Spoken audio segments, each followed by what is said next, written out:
Hello there, X-Men fans. Welcome to, of course, the House of D with another comic review. We got a double shot of Dawn of X this week with the release of both the New Mutants and X-Force. And in this video, I'm going to be doing my review and rating of New Mutants #1. So let me start off by saying that this is definitely a book with a different tone than the others. A lot like Excalibur. It's kind of a space, space road trip with teenagers. That's my best way that I could describe it. Now, this has some characters in it that people are really excited about to see in a new X book. So we've got Danny Moonstar, who was very integral to the X-Men team back in the Uncanny X-Men run when Scott Summers was revived. We've got Magic in here as well, who is just an ultra popular character for all sorts of reasons. I, of course, enjoy this character because she is the sister of my favorite X-Man, Colossus. Of course, she's from another reality because his sister in the Marvel Earth 616 did die of the legacy virus, but nonetheless, the family connection in there is there, and she wields a large soul sword to boot. So definitely a lot to love about that character. My problem is that being a little bit older of a gentleman, this is definitely a more new age, younger target audience for sure. A Liliana Magic, who I just spoke about, we see some really violent tendencies from her, and that's certainly not new, but it gets to a point to where, like, they're drinking coffee, this new Krakoan coffee, and Magic is enjoying it so much that when someone wants a sip of hers, she's threatening violence on them. And mind you, this is one of her fellow mutants, a mutant that she's had a rapport with for quite some time. Overall, I would say that I kind of sympathize with Mondo more here. I kind of see more eye to eye with that character than I do with the other young characters. There's just a lot of, a little bit of arrogance going on here. Even one of the characters breaks the fourth wall, and I'm like, hey, that shit's reserved for only a certain number of people in comic book history. So, you haven't earned that.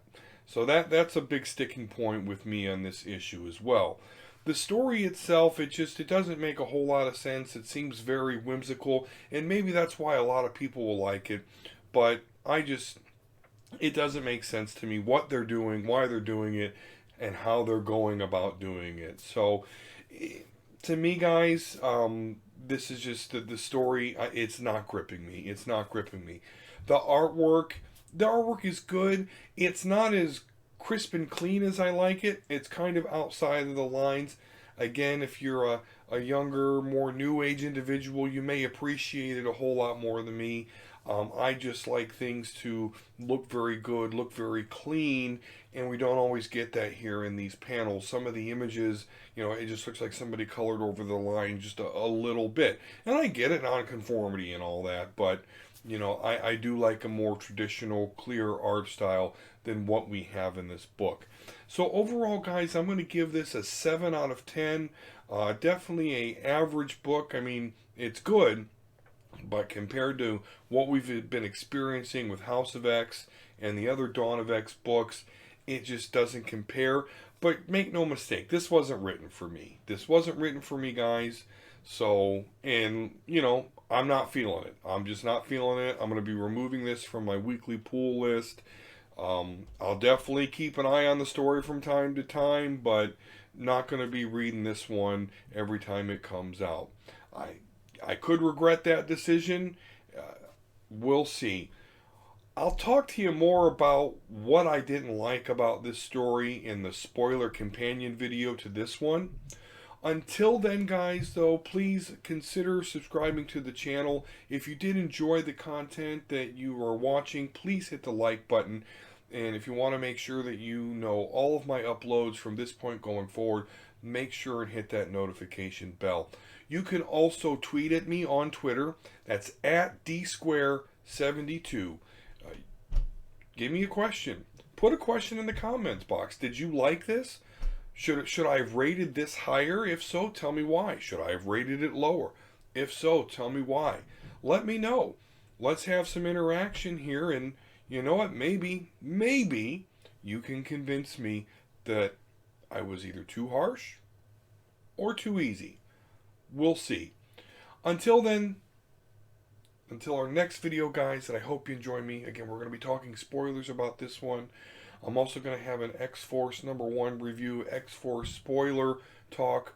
So we're going to get a double shot of Dawn of X videos here. So we should have 4 videos for you here in relatively short order. So until next time, guys, peace and love, and we'll see you again soon.